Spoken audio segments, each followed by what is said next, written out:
The following video is rated PG for puzzling gameplay. Viewer discretion is advised.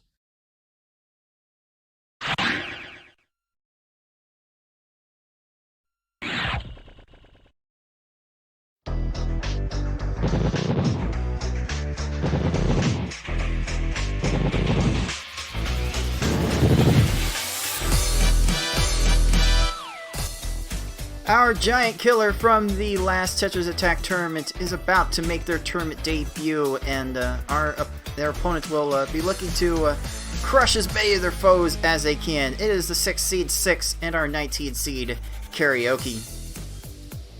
Hey guys, how's it going? Welcome back to the League of Puzzle Speedrunners Tetris Attack Speedrun Tournament 2022. I am your head tournament organizer, Cards of the Heart, and joining me for this one should be a familiar face to someone who just saw the last match or has been paying attention to several of the most recent tournaments. Please introduce yourself. I am Tetris Attacker. You can call me TA, fresh off of getting just destroyed by Yoshi, don't we all?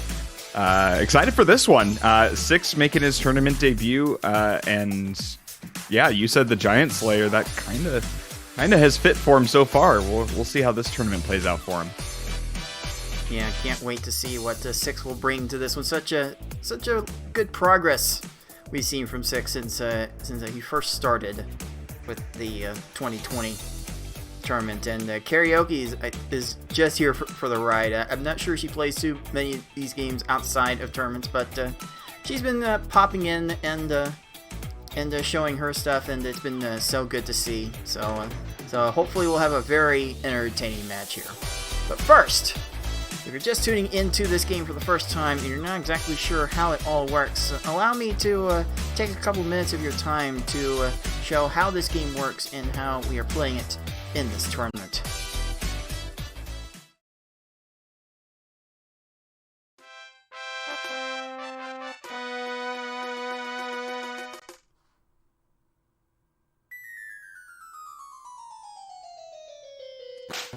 Tetris Attack is a Match 3 puzzle game released for the Super Nintendo in August 1996 for North America and November 1996 for Europe.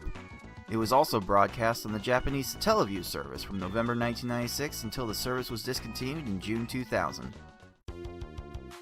As a Match 3 puzzle game, if you match at least 3 of the same panel either horizontally or vertically, the panels will disappear.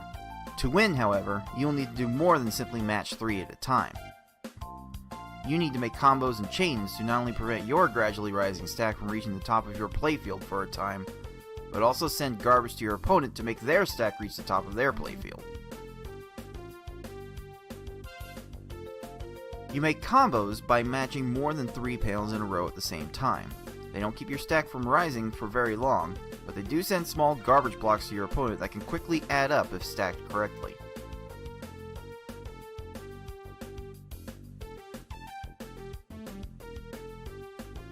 You make chains by linking sets of 3 or more matches together. Make a set of panels disappear and then have the panels directly above them fall into another match.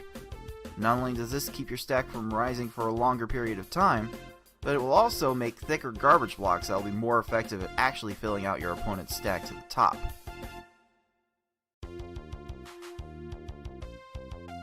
If your stack reaches the top of your playfield and the game tries to break the stack through the top, you lose, so you want to avoid this at all costs and force it on your opponent as much as possible. To beat these computer opponents, you'll have to either make sure that they run out of time while their stack is completely topped off, send so much garbage to your opponents that they can no longer make a move, or send garbage to your opponent in such a way so that they think they can no longer make a move. That said, due to the way this game handles combo garbage as well as the overall speed of these opponents, you will almost exclusively see our players make them run out of time through timely garbage attacks. Easy mode has 10 stages, normal mode has 11 stages, and hard and V-hard, as we call it, have 12. In this tournament, players will be racing through those stages to get to the end as fast as they can. The first player to defeat the final opponent wins the race. The first player to win a predetermined number of races wins the match. Best of luck to all of our players.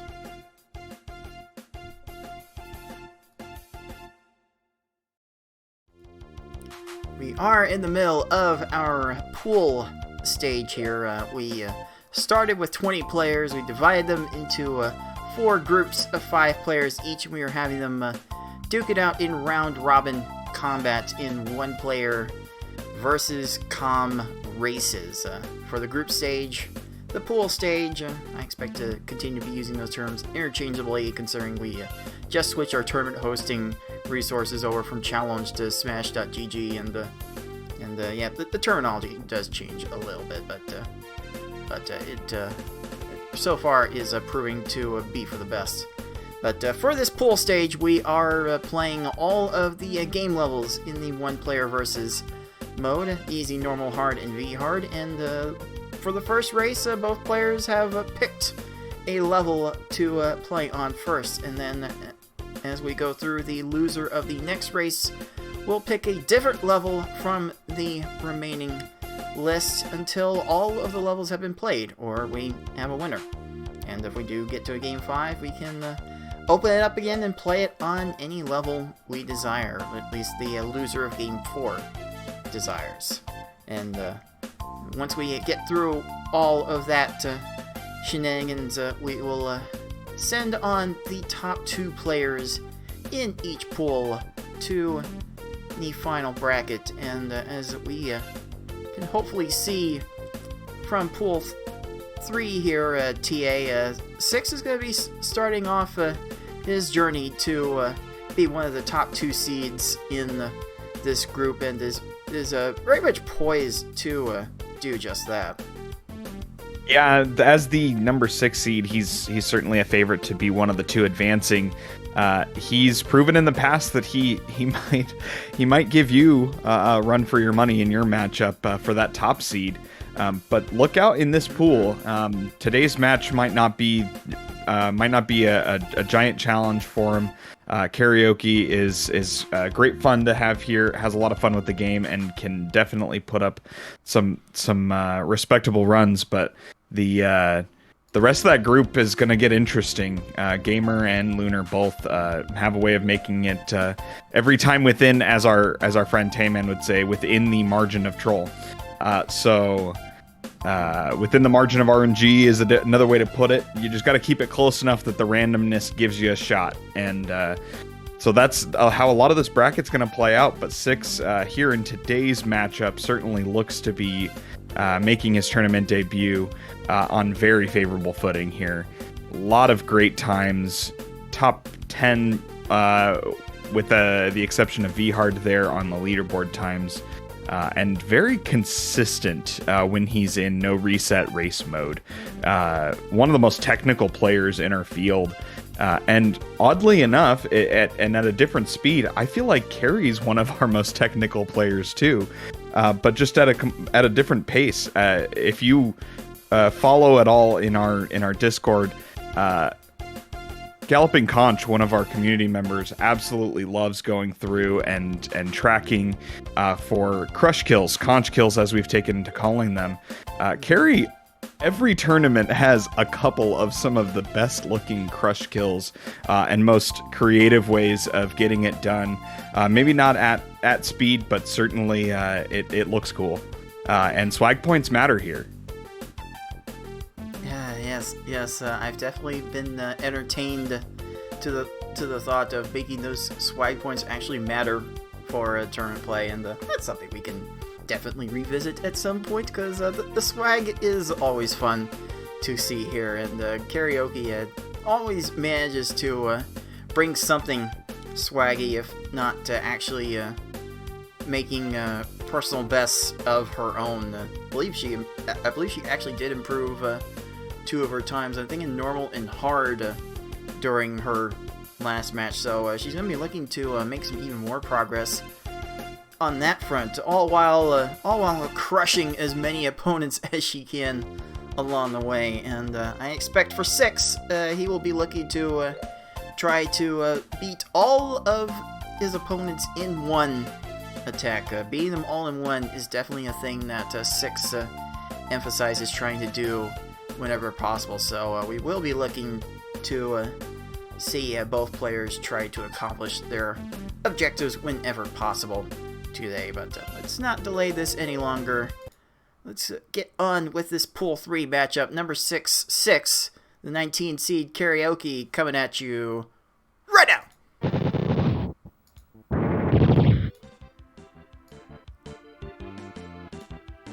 Alright. Allow me just a second or two to futz with the audio balancing. Oh, and Six giving us a quick little message for the chat. Chaos, please. You know, he's for all of the different techniques and technical skill and everything that Six has brought to the table.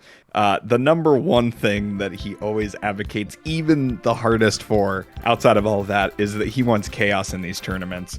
And you know, looking at the bracket or the group pool, he may be in the chaos pool. It may not turn out that way, but on paper it seems that way. So getting his wish on that so far, at least setting up that way. He's been in some major chaos in previous tournaments on both sides, I think, of some three-way tiebreakers, either them kicking him out or them keeping him in. Yeah, chaos all around for Six, and he wants more. He definitely is a fan of Maximum Chaos. Indeed, we definitely have our fans of Maximum Chaos in this tournament, that's for sure. But for this race, we are starting off on easy, which is, by most accounts, the least chaotic level in the available choices. But started low and ramp it up. Let's bring more chaos as we go, right? Oh yeah, that's probably gonna be the point here. So, game 1 is underway. And away we start. So in easy mode, what you're gonna be looking at is a lot of the players are going to be trying to send a very precise amount of garbage. The AI side doesn't raise nearly as much or clear nearly as much as the other modes. So it's a lot easier to gauge exactly how much you need to send, and if you can create that exact amount of garbage, a lot of times it'll drop and you can move on, and that's kind of the plan here. Sometimes that means, just extending your chain a little bit farther. Sometimes that means combo spam. It means a little bit different thing in different situations. We'll probably see a good number of lag chains from Six's side. Right there, he's doing some good follow-up to make sure that he's got himself covered. And again, Six often emphasizes trying to beat each opponent in one attack, and will often gauge his own play based on how consistently he is able to do that. You really can't leave these foes, even on easy mode, with any opportunity to react to your garbage, because I see Poochie here definitely going to have an opportunity to make that match and clear a line of that garbage, but because that attack was segmented, it's not going to lose as much time for Six as it would have otherwise. So it is good enough for a 20-something second kill here, which honestly, as slow as this level goes, 20-something seconds is not an awful time. No, not one bit. And what's interesting is that Six, for all of his pushing and really emphasizing of killing the opponent in one go, is certainly one of the most consistent as far as having a good follow-up attack on the way. He really doesn't seem to wait to find out if he sent enough before having that next follow-up, coming in behind. Which is certainly something you want to do, especially in a no reset scenario here. Have more coming. Don't wait. Don't have to, be caught on your back foot and figure out something when you have nothing. And he's been really pushing that. His Poochie here notwithstanding, but he did show it off here in that Wiggler stage. And Carry, easy mode will keep Carry in this for a while. Less than a stage deficit here. Yeah, a bit of a lag 6 chain there. Carry's not the fastest, but when she gets ready-made access to some chains, she can definitely find them and take advantage of them. So again, we often see Carry get some amazing crush kills on these opponents when she's able to find the biggest chains that she can. Yeah, I would say that Carrie, along with Forky, are two great examples of players who have good board vision, which benefits them in spite of perhaps not having the best cursor speed or chaining ability, perhaps in Carrie's case here. Being able to see what's on the board already there for you, where you have to do the least amount of work, can take you a long way. And Carrie exemplifies that with, hey, it's here. I'm taking it. Let's go. And it's worked out in a lot of cases and seems to be working out here. Again, keeping it within about a stage. That's kind of what you have to do to have a chance here.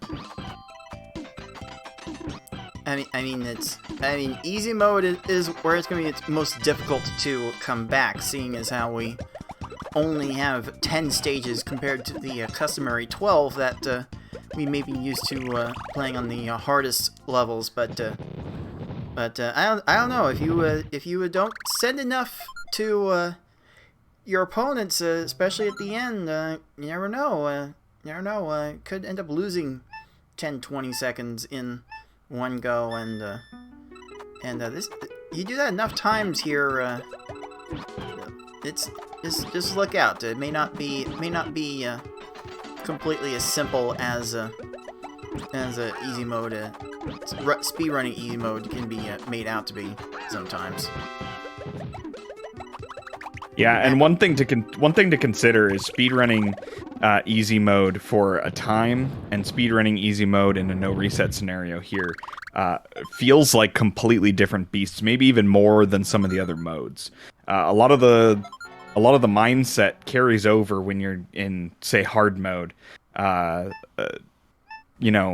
Easy mode, it's easy to get into that reach over for your reset button mentality, even when you're in a no reset scenario for a lot of players. So it takes sitting through the troll and the mistakes and just waiting it out sometimes. It's a low game speed. It feels punishing. It doesn't feel great when you miss a setup, or when the game just says, no, you're not getting this one, or you have a miss switch like Carrie did right there trying to set something up. It can be tough mentally.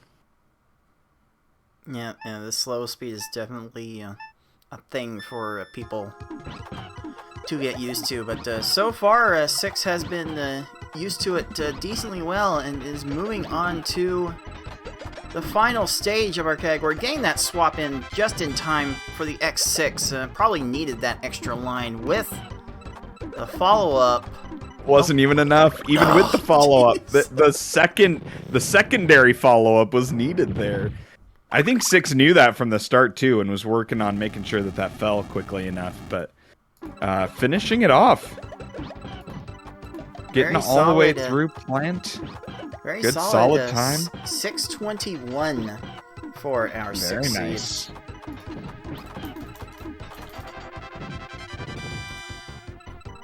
Oh, Carrie getting an unfortunately timed garbage clear from Hookbill. Even an 8 combo. Funny enough, combos don't really add to your opponent's stop time that much. It's just the time it takes the game from a combo or chain to restart its natural rise. Combos don't seem to impact your abilities to survive on that front in this game, which feels a bit weird, but I actually think that it, based on the way the game explains the mechanics, and based on, I want to say, is it stage clear mode? The stop time that a combo gives you is different based on how high your stack is.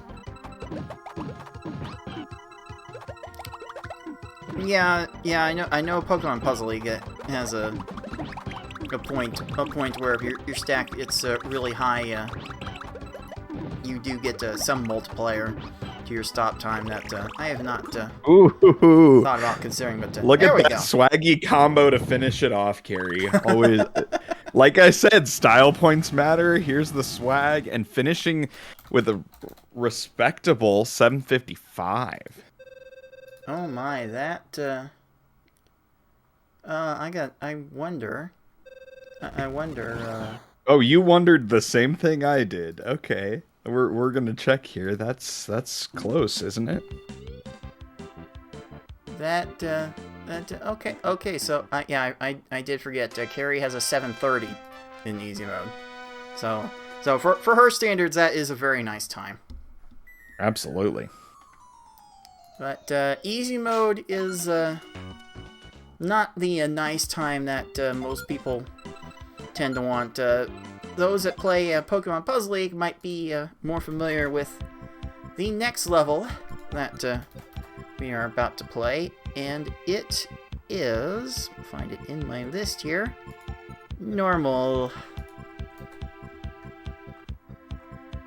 So this is supposed to be the way the game is normally done. We're anything but normal around here, though. So a lot of people in the community aren't fans of normal mode either. I think, and this has been brought up before, I think a couple tournaments back when you had all of us start playing the other modes, tournaments in years past were essentially V-hard only, and that's been the most competitive category, and a lot of people weren't all too happy to come up with the other modes. So I think it's been a great addition, and a lot of people have made some great strides. Things that you learn in the other modes apply to each other. But everybody's kind of fallen into having one of the 3 lower categories that's their least favorite. Easy, normal, or hard, and the normal's got its haters.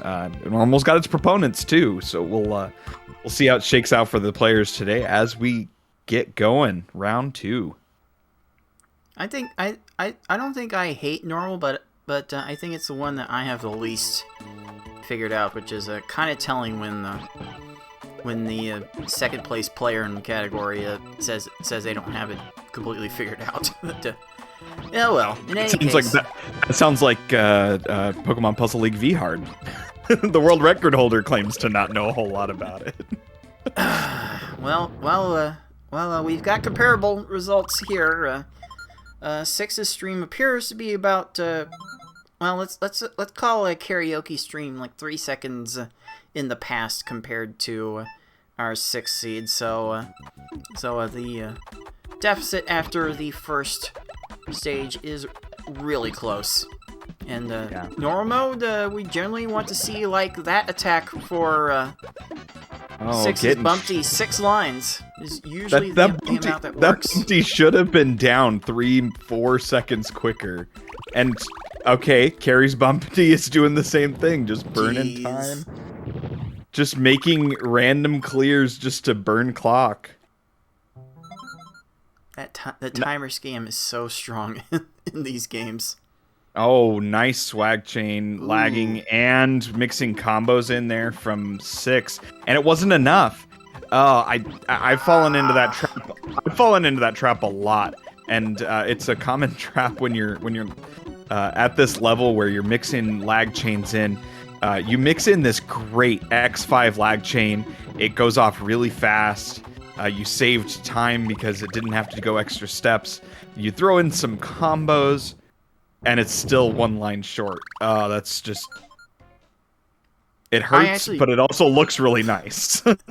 It sure looks nice when it works. I think that was just unfortunate for 6, because the attack went 6 lines like the early game tends to require, but Bucci just needed a 7th line there. And when you're used to trying to send a set amount of garbage and try to only send that amount, when you end up needing more, it can take an effort to try and adjust. Okay, yeah, not everyone. Yeah, not everyone operates on a I'm gonna send X number of lines for this stage kind of mentality. I know 6 does. So I wonder if you're right. That was just hey, I'm sending 6 lines and see what happens, and it just happened to not be enough, or if he meant to adjust and didn't. Those are 2 different things, extra things for your brain to have to keep track of as you're doing this. Yeah, I wonder if 6 compensated there by making an X7 chain there. That's definitely not something I would normally go for. on He was a little normal mode, but He was a little short on combos. I feel like he felt he needed the lines. I mean, when in doubt, make a bigger chain, because that's how you most reliably build your garbage.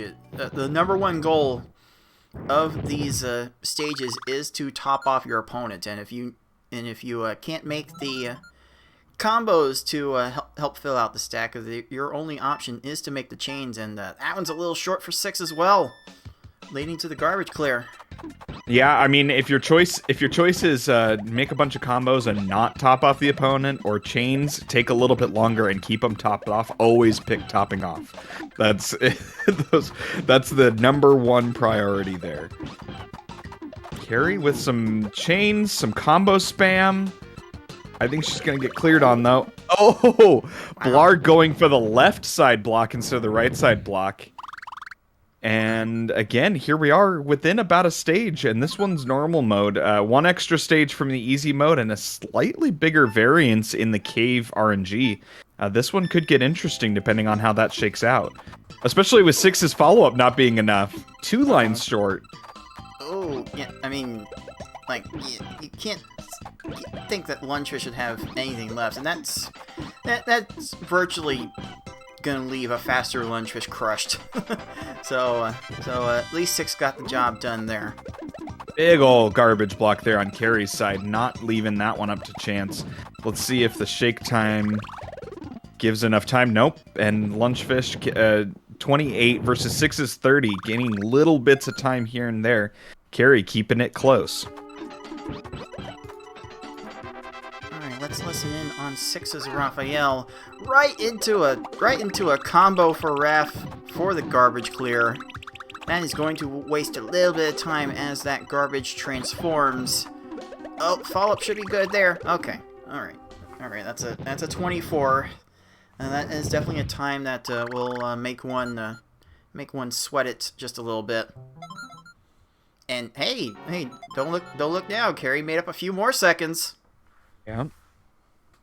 We are about 5:30-ish heading into cave. That's pretty good.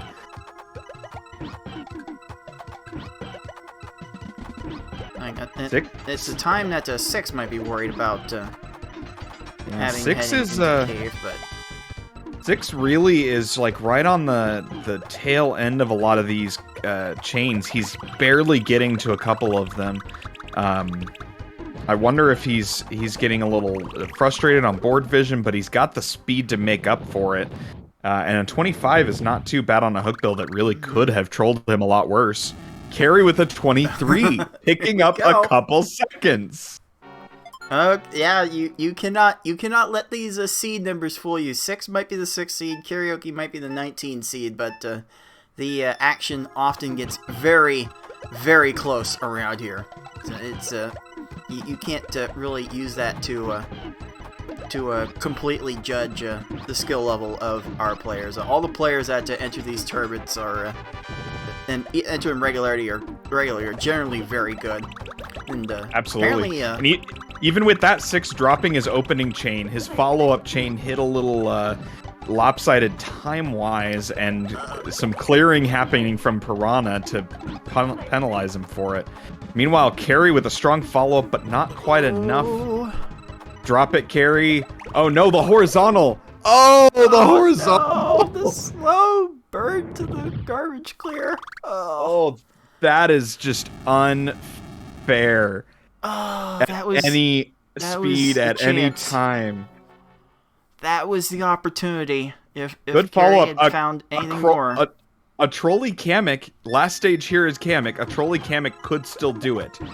Kamek has a way of trolling, but we'll see how this shakes out. If 6 is able to cleanly take care of Kamek, it's over, but that's not guaranteed that Hocus Pocus 6 won't is going strike. so overkill here, just to make sure. Oh.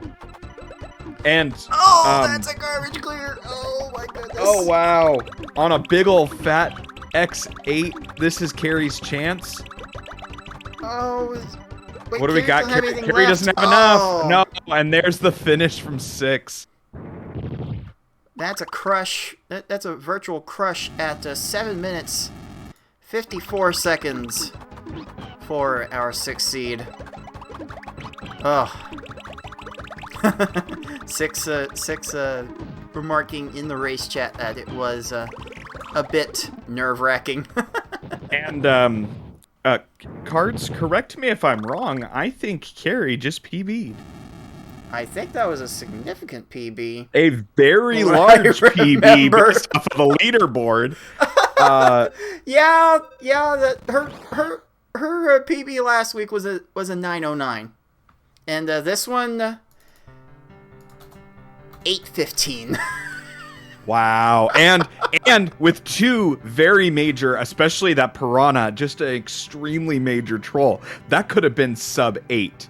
That could have been a minute plus PB. As is, that's still very impressive from Carrie. Oh. So close. so close from Carrie, but unfortunately with that 754, 6 will be getting not just the first star that I forgot to give him, but also the second. Oh man, I think 6 is I see him chuckling to himself here.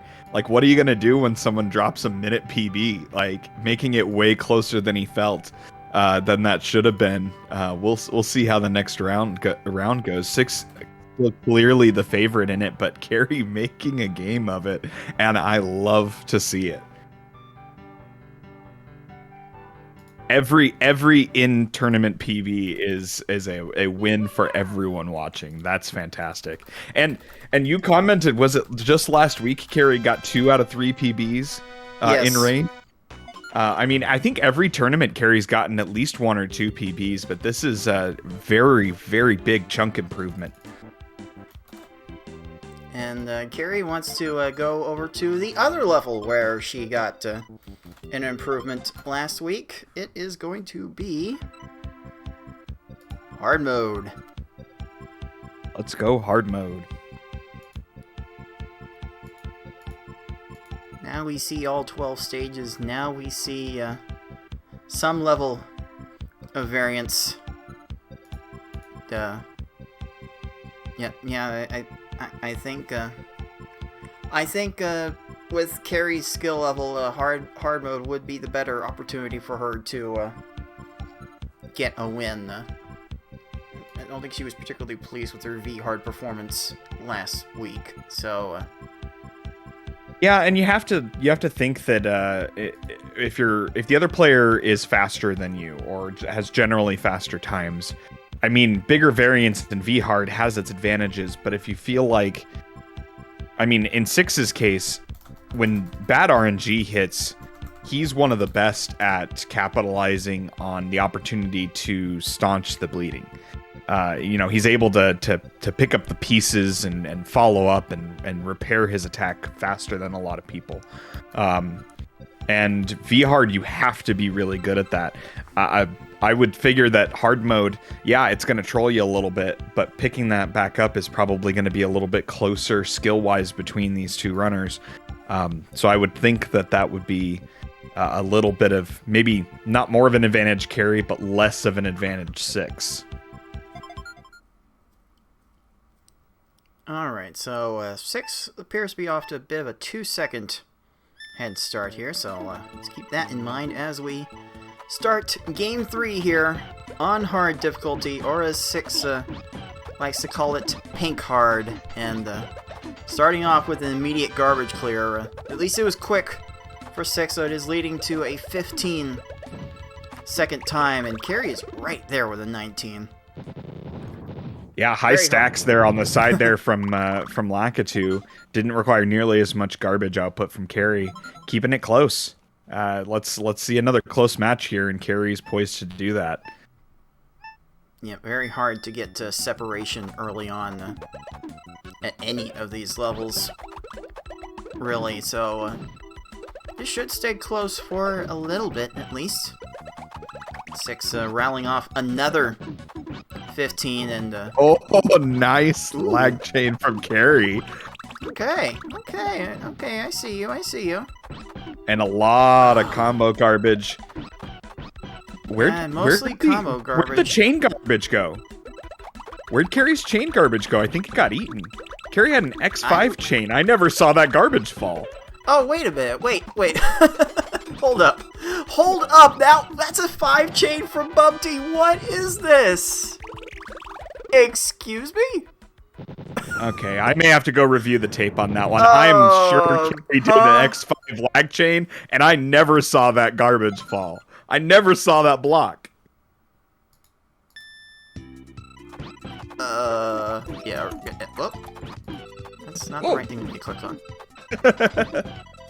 Try to switch audio here. Not trying to rig anything here. Not preemptively declaring a winner here, Cards. We're still playing. I have the right to misclick. Yes, you do. Meanwhile, six chugging along, having some pretty good stages, getting his way into Froggy here. Carrie's Bumpty dragged on a bit there. That might make this one a little bit more lopsided if she's not able to pick it up here. Those rough stages, like, realistically, everybody in this tournament's capable of having, a 15 or lower on pretty much any stage. But what really starts to separate runners is how often you can avoid those minute plus. And they're going to be you can't avoid them entirely. It's just a matter of how much can you minimize those.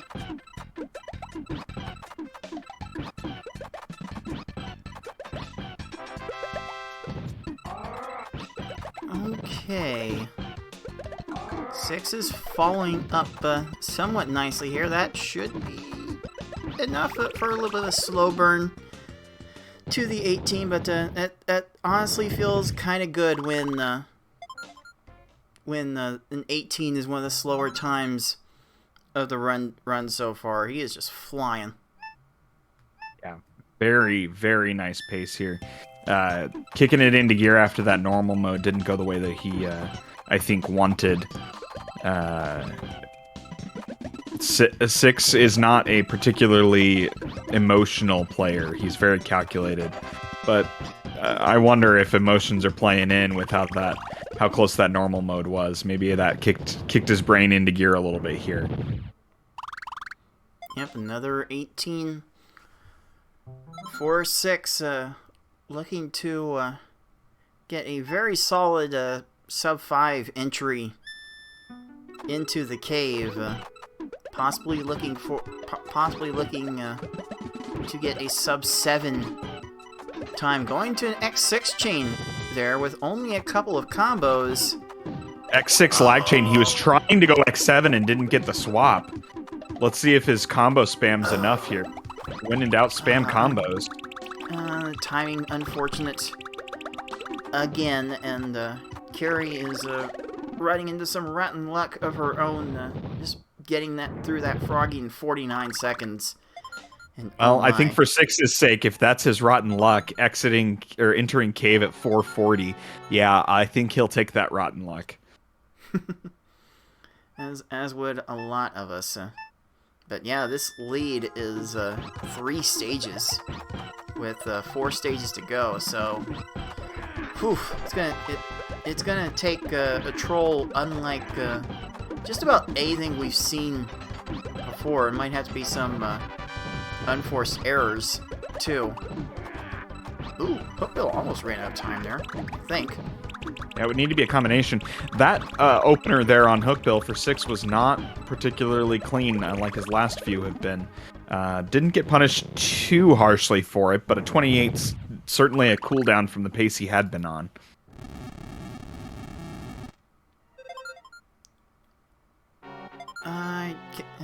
I'm not sure there was a great time for Carrie to drop that attack on Lungefish.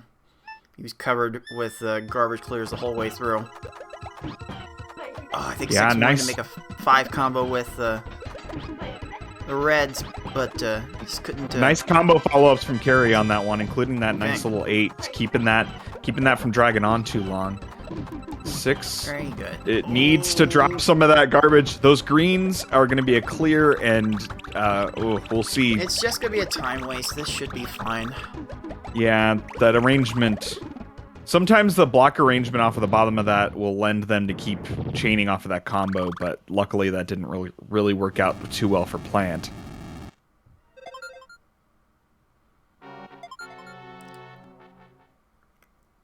Okay, Carrie seems to be engaging in combo spam right now, not really building too many chains.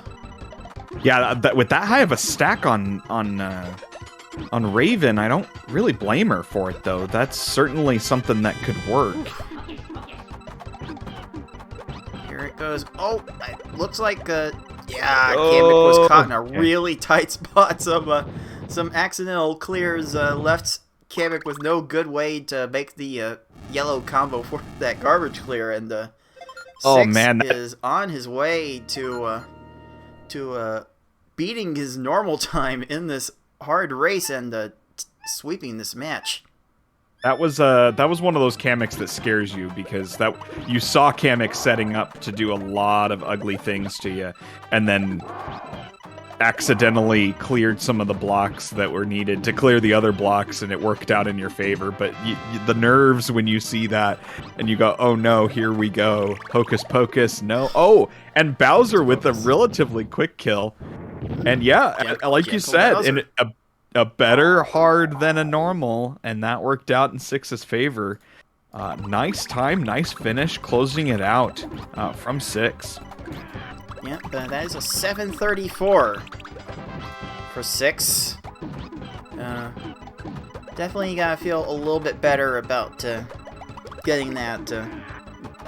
Managed to shake off enough of the nerves to get something I think you would consider respectable. And let's see how long it takes Carrie to close this out.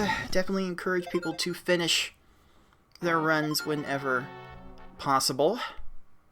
Yeah, not only are we wanting runs to finish in general, but your times play in as tiebreakers if you're going to make bracket. They also play in as part of the seeding for the redemption bracket for those who don't make a bracket game. So everyone is generally encouraged to finish, but there's also a good reason to want to. And realistically, even if you're not gonna be on a great PB pace, finishing out one of these no reset runs is always, I think, a good idea to generally have that be your mentality.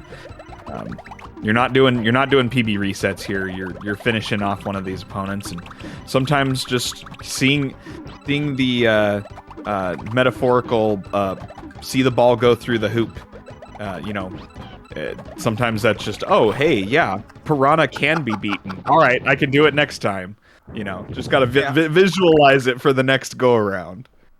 Also, I found it extremely hilarious that these foes scan left to right, and Carrie's Piranha went for the left blue panel to make the 5 combo clear instead of the blue panel that was literally right next to it. that will never not make me chuckle. The only thing that gets me more than that is when I do the same thing as a human player, and I go, what am I, an AI? Sometimes you fixate on the first one that you see, and your brain can't readjust.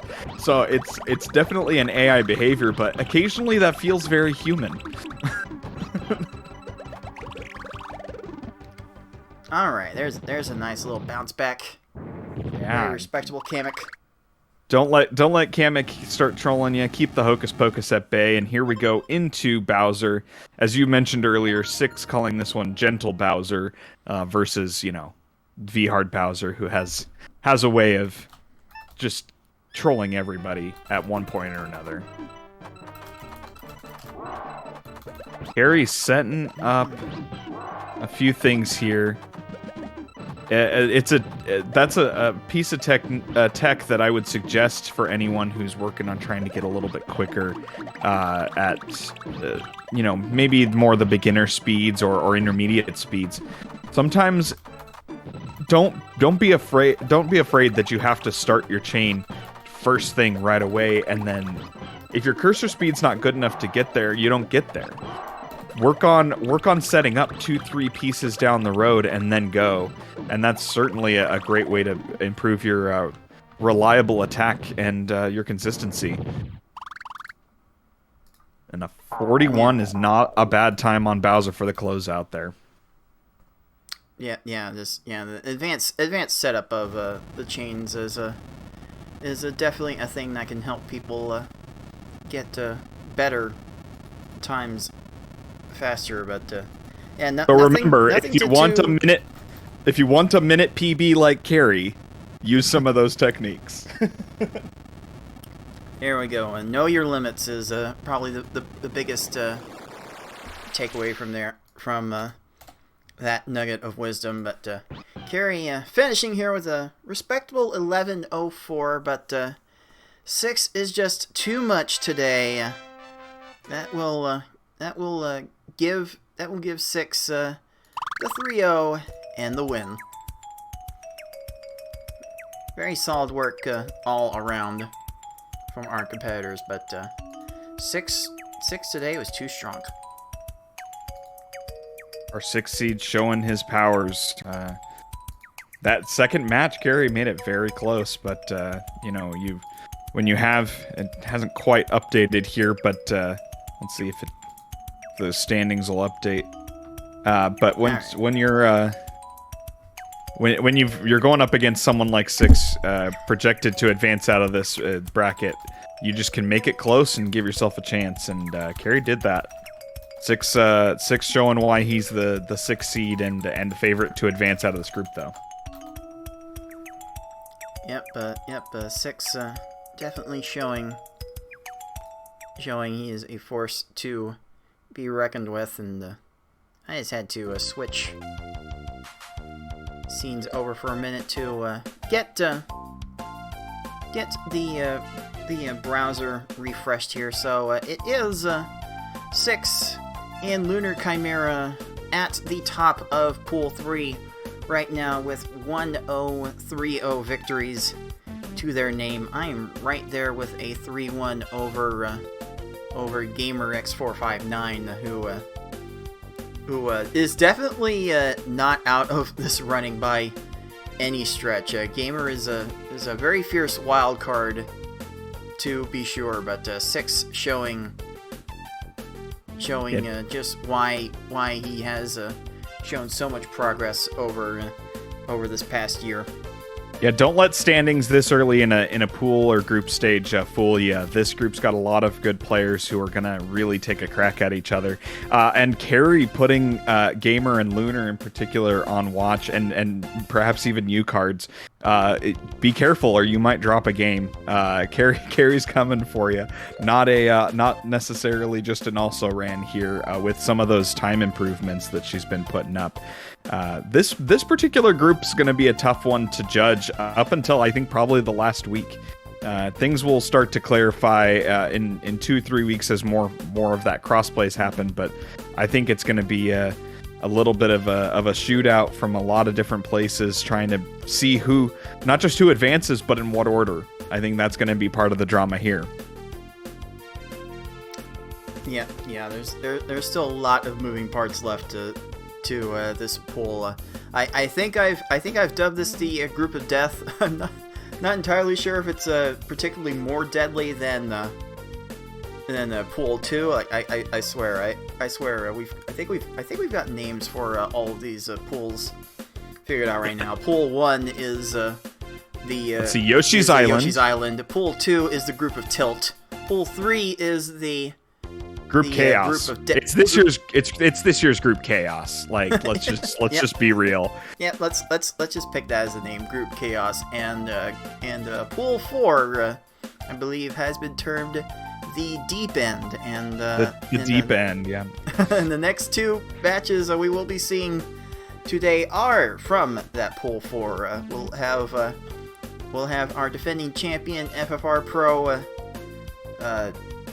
go up against one of the feistier newcomers to the tournament in Corey BLD, but next up is going to be I Like Being Smart against another newcomer, Breadpan, and TA. What are you hoping to see out of our next 2 matchups here? These are going to be some great ones. I mean, Corey and Smart both last week proved there's some skill. I mean, this is a very deep group, not to lay in too hard on the deep end nickname.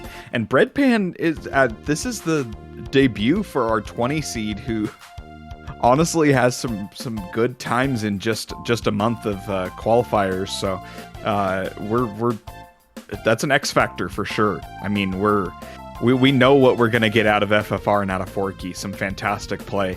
But our 12, 13, and 20 seed in this group are all going to be showing off here in the next 2 hours. And it's going to be fun ones to watch, and really how this group shakes out will have some impact, I think, possibly even on who advances, even though FFR and Foxy should be favorites. And then definitely there's going to be some spicy players on redemption bracket out of this, whoever doesn't qualify as the top two for bracket on this one. And definitely some implications possible here with Pool 4 playing out here, but that's going to have to be saved for next time. That is going to do it for our coverage of this match. TA, any final thoughts on what we saw here for this match? Oh, Carrie is always a joy to watch, and you know that there's going to be some interesting and fun, crushes or 9 and 12 and random 10 combos showing up out of nowhere, but some huge improvements, leaps and bounds, some lag chains all over the place. I mean, Carrie really put on a show, especially there in that round 2 against one of our, we joked in the preview show for the tournament that he's not really a dark horse anymore. As he said, he's just a horse. 6. Someone who's made it far into previous brackets, can really take down some of the giants and has a shot anytime, who put up some good times, especially there in round 3. This was a great one to watch, and I think both of these players are going to have some great group stages going forward. I mean, if Carrie keeps improving at this rate, it's going to be insane by week 4. You never know. Very good to see people make progress. That's like we're here to see people make progress and see people ultimately have fun, even with all the prize support we've thrown in this time around. So it is nice to see people do that. But thanks again, TA, for helping out with the tournament, and I'll extend my thanks to Six and Kariohki for the races. So thanks again to everyone for helping out with this tournament. For Tetris Attacker and everyone else at the League of Puzzle Speedrunners, this has been Cards of the Heart, and until next time, everyone, thanks for watching. Keep puzzling, everyone.